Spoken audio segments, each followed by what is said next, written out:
Andy McCarthy, a former federal prosecutor who led the prosecution against the blind sheikh and 11 other jihadists for waging war against the United States, including the 1993 World Trade Center bombing. He's also a National Review contributing editor. And Dr. Sebastian Gorka, who provides counterterrorism training to the FBI and Special Forces. He serves as the Major General Matthew C. Horner Distinguished Chair of Military Theory at Marine Corps University.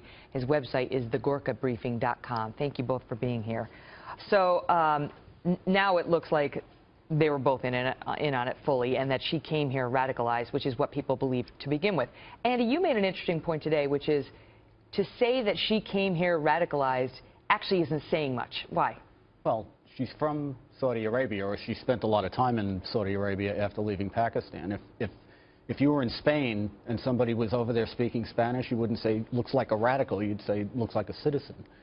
In Saudi Arabia, Sharia is the law of the land, and Islamic supremacism, or what we call Islamism, is the mainstream Islam. That's the default. You should assume unless otherwise told. Right. So, and yet, when they applied for this K-1 visa for her to come in the United States, it sounds like it got a rubber stamp. Come on in. Well, it does get a rubber stamp because we have an administration that, not that the previous administration was perfect in this regard by any means, but we now have an administration that follows a strategy called countering violent extremism. Not countering terrorism. Right. Well, we wouldn't want to say terrorism. That would be bad. But what the strategy says is that you're supposed to divorce things like ideology, where a person comes from, and those kinds of status. You don't even consider that. So if you're an Islamist, right, you don't even consider that. Now, I'm not talking about Muslim. I'm talking about Islamist who believes in Sharia and so on. That's that's irrelevant. Right.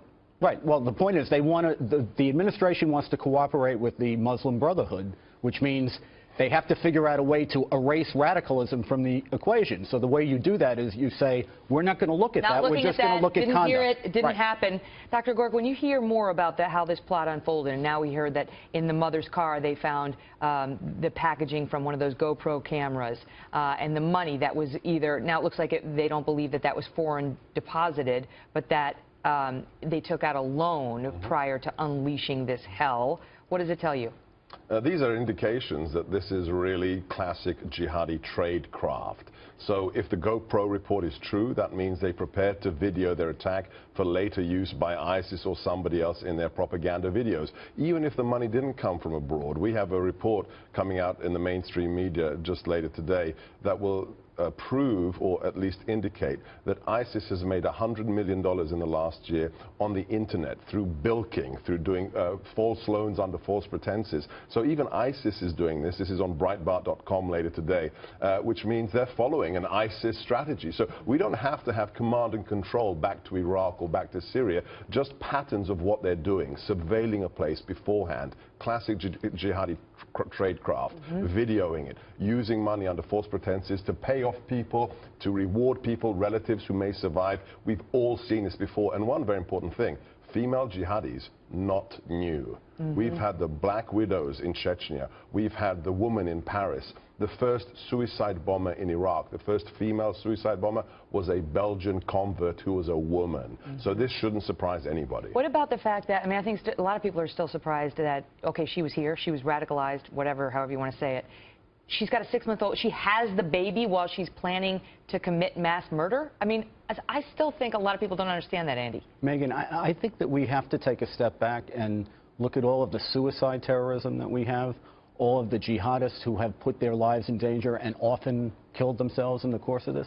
This is a powerful ideology. We can't just sort of do what we do, which is just say, oh, well, they're all crazy. And look at it through our own prism. No, exactly right. We project what we think on their brains. And in point of fact, they are raised in a different culture. They have a different, really a different civilization and a different way of looking at the world. On the subject of the mosques and what we should be surveilling and not surveilling and all that, you've written about this. You say it's actually pretty easy to determine which mosque is moderate, because there are some, and which ones are not. Yes, it's very easy to determine. How? By talking to people who come in and out of the mosques, by having people go in and out of the mosques, by observing what kind of literature is available in the mosque. That's one of the best ways. A lot of it endorses jihad. And where the imam was trained. Yes, well, hugely important. Was he trained by the Deobandis in Pakistan or by the Egyptians in Cairo? Was he trained by the Wahhabists in Saudi Arabia, as many have been? Right. But that's another thing we've dismantled under this administration. Not allowed. We're no longer looking at the mosques. We want the Islamist organizations to be our eyes and ears in the community. In the meantime, they don't have the same interest in American national security as we do.